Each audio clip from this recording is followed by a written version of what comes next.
What's up, guys? So I just got done watching episode 17 of Akame Got Killed, and here's what happened. We start off in the aftermath of the Gimp's attack from the last episode with Akame searching the rubble and finding Boobs unconscious with her arm still gone. Shoot over to Strings and Chelsea in the forest, and Chelsea's like, oh, I'm gonna go ahead and clean up here. Strings, you go ahead and meet up with everybody at the meeting point in like this log cabin. Strings is like, what do you mean you're gonna clean up? We're all gonna regroup. Come regroup with us. Chelsea's all like, no, our enemy's weak right now. I'm gonna go ahead and assassinate them while we have the chance. Cut over to the Gimp, who's limping away from the battlefield, which means that his huge explosion killed nobody, and he's kind of weakened from the explosion, limping away going, you know what, I really miss my family, this sucks, you know, the explosion, I don't have my arms anymore, nah. When he sees a little girl crying underneath a tree, and the Gimp being the Gimp is all like, oh, you know what, I feel bad, I'm gonna go see what's up with her. Is she okay? Did my explosion hurt her? So he goes to check it out. He gets over there and tries to see what's wrong with her as the little girl's blubbering incoherently, so he tries to make her feel better. And that's when the little girl stabs him in the neck with a needle. It turns out the little girl's Chelsea the whole time, who was there to finish the job. At this point, the Gimp falls down and starts crawling away, remembering things in his past. We go to a scene where he's with Esdeath, and Esdeath orders him to take off his Gimp mask, which reveals blonde hair, but not a face. So basically, he's kind of like Kenny from South Park, just some blonde guy whose face we're probably never gonna see. Unless, of course, you know, there's a bigger, longer, and uncut movie. But apparently there's something wrong with his face, and Esdeath's like, that's no big deal. Nobody here would care about that. Go join the rest of the people without your mask. So he goes and joins up with the Jaegers in the dining room area, and as she said, nobody seems to really care. So I guess this is like the first time he ever really felt like he fit in somewhere and could be himself. And then we shoot over to memories of his wife and kid, as he, in his head, I guess, is kind of crawling towards them, needing to see them one last time. He's saying to himself, you know what? This is redemption for everything that I've done. I'm kind of glad that I'm paying this redemption. I'm a little bit glad I'm dying right now, but I have to see my family one last time. So in his head, he's crawling towards them, and it's really emotional, and he ends up dying. Shoot back over to the night raid, and we see Boobs in a bed with everybody surrounding her, and she's like, oh, don't worry about my arm. When Lubbock gets here, he's gonna sew me back up, because remember, Lubbock is Strings, so he can do that. And apparently Boobs and Strings kind of have arms that work together, I guess, because Boobs helps her to regenerate, and Strings can sew people back together, so he sews her arm back together, and she regenerates. Bada boom, bada boom. But all of that takes a back seat when Strings busts down the door, and he's like, hey, Chelsea went after them by herself, we have to go help her. Cut over to Akame's sister when we find out that she has 2 zombies left. The best friend protector guy that she had that didn't die, and the gunslinger girl that mine was fighting at the beginning that I can't remember for the life of me what happened to her. Anyway, she's walking in the forest with them, eating these little snack cakes that she always has on her, and apparently she has some kind of medicine that's wearing off and making her weaker, so she's eating and her 2 bodyguards are bodyguarding her. Now it's at this point that Chelsea decides to turn into the Gimp and meet up with her. Seeing Tatsumi's weak with the Jaegers, he somehow managed to like memorize their patterns and stuff, and told them to Chelsea so she can imitate the Gimp perfectly. Anyways, as she's about to meet up with Akame's sister, we get a little bit of background on Akame and her sister through Chelsea's inner ramblings. So apparently Akame and her sister had to do like a battle royale thing. They were in an orphanage, and the government was like, hey, we're gonna put you all in this deadly forest, and the first 7 to make it become a part of our like assassin squad. So Akame and her sister helped each other out, and they made it through the forest, and that's how they became assassins. Only the government wasn't expecting siblings to make it together, so they separated them in 2 different groups, and I guess they experimented on them and gave them like super soldier serum, and that's why they're strong and they can do all this crazy stuff and use arms, I don't know. But basically the 2 of them are special. They have to get like medicine stuff to make them stronger, but I guess Akame is off of it and her sister isn't. Anyways, Chelsea, knowing this, goes after Akame's sister when she feels like she's weaker because the medicine's wearing off. So Chelsea comes out of the forest looking like the Gimp, and she goes up to Akame's sister and she's like, oh my gosh, I'm so glad that you made it, and blah blah blah, and she's acting just like the Gimp, so Akame's sister completely buys it. But the thing about that that's really weird is that Tatsumi was with the Jaegers for like a week or 2, and everything that she knows about the Gimp, and all the Jaegers for that matter, came from Tatsumi's descriptions. So it doesn't make any sense to me that she would be able to emulate him so perfectly in a way that someone who was around him for a much longer period of time wouldn't be able to notice.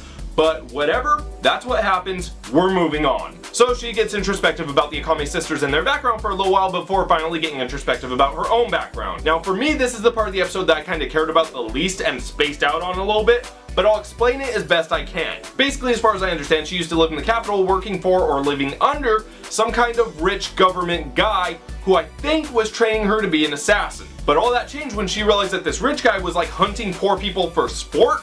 So she decided to kind of be the voice of the nation, went into the basement, found an arms that he was saving for the right person, used it, and killed him. After doing that, she released like all the poor people under his control and then went and joined the night raid. So basically she's kind of like a bloodier Robin Hood, but again, that part doesn't really get explained super well, and she doesn't get developed super well.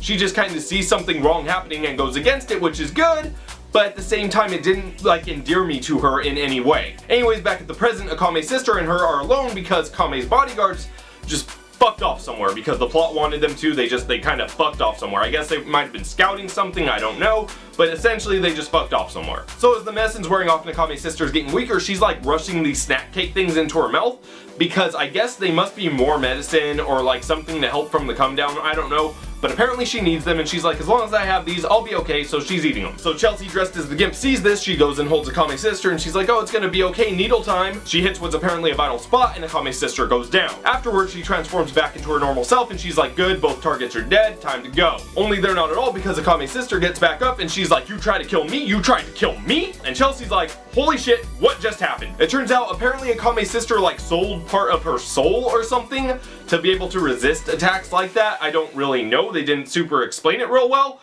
but she's alive, she's pissed, and she realizes that the Gimp is dead. So Chelsea's like, fuck this noise, I'm gonna transform, pulls out her arms and starts running away. And that's when the bodyguards come back and give chase. So she's booking through the forest trying to transform when the gunslinger girl comes out of nowhere, shoots off her fingers, makes her drop the arms. The fingerless Chelsea is now running through the forest into a field of like beautiful flowers, like, oh my god, I'm about to die, when the second bodyguard comes out of nowhere and cuts her down. He chops off some limbs and she goes down the field of flowers crying, basically going, okay, I made a stupid mistake, but maybe Tatsumi will be proud of me. Because of course her last thought is Tatsumi. Everybody's last thought is Tatsumi. I'm willing to bet in this universe when JFK was shot down, his last thought was, ask not what your country can do for you, but what you can do for your Tatsumi. Anyways, we move on and it looks like the bodyguard cut off her head. Moving back to the night raid, we find Tatsumi and everybody trying to track her through the forest when they find some blood that leads them into a city. Tatsumi uses his Incursio to go invisible when he sees a crowd gathered in the center of the city. And at the center of that crowd is a long stick and at the top of it is Chelsea's head. So basically the girl that eats lollipops all the time became a lollipop in the end. Did you get it? Did you get it? Did you get it? Did you get it? Did you get it? Did you get it? Sorry about that. I mentally broke there for a moment. Anyways, on to my thoughts about this episode. Now, just like with the last episode, I feel like a lot of stuff happened, but the thing is, mostly in this episode, it was background story. We got Chelsea's, we got Akame's, we got our sisters, and we got the Gimps. And all that is well and good, but the thing is, we are at the last third of this series. There is no reason to start shoving in all these backstories that you should have been going over gradually throughout the first 2/3 in the last third. It makes the pacing really bad and awkward, and I just don't like how they did it. But what I do like about this episode were the death scenes. The Gimps more so than Chelsea's. It's like they got someone who knows how to write to come in and write just this episode. So he came in, wrote some death scenes, gave some much needed backstory and was like, deuces, I'm out. First off, what I liked about this episode was the Gimp's death scene. It was the best part, period. Because he was a character who had a little bit of development throughout the course of the show. That's how you're supposed to do it. They gave him development in previous episodes, little by little by little, built him up, and he died, and when he had flashbacks, we understood why. But what I didn't like was Chelsea's death scene. As far as scenes go, it was fine, it was done beautifully. I mean, the flowers and stuff, a little bit cliche, but it was pretty to look at. But the thing I don't like about it is what I like to call emotional extortion.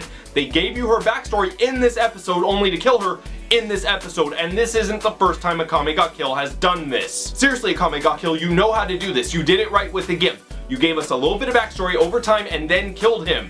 Why can't you do that with other characters? Why? I don't understand. You did it okay with Bullet, you did it great with the Gimp.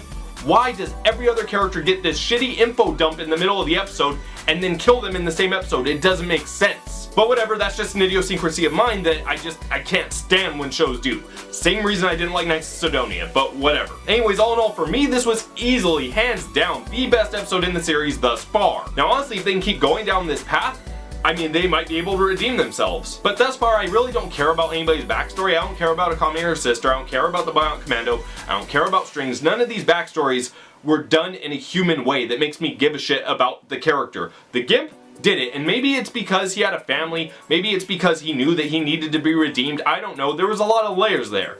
But it was good, and I think the next best character to do this for is probably Esdeath. Which is weird because I feel no attachment to her either, but of the backstories we've gotten, hers is probably the best. Anyways guys, let me know what you thought about this episode in the comments below. Peace!